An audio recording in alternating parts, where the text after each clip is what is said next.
Bueno, acá vemos cómo se usa una llave Baco 142 al revés. Para la gente de Retrucci que dicen que yo uso las llaves al revés, acá tienen uno que usa las llaves al revés. No vamos a decir quién es, pero bueno, ya todos más o menos se imaginan.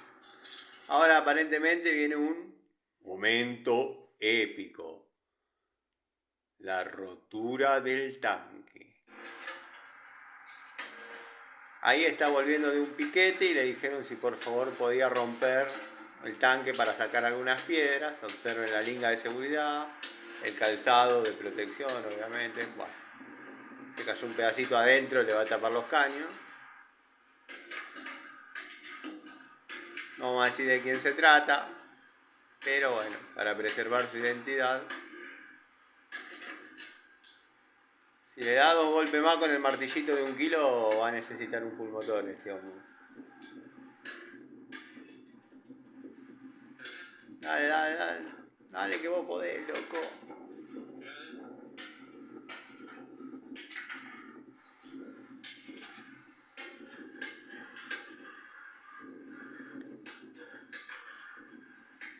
Hubo un tiempo que agarraba las herramientas. Mal, mal. Pero bueno, por lo menos jugaba algo.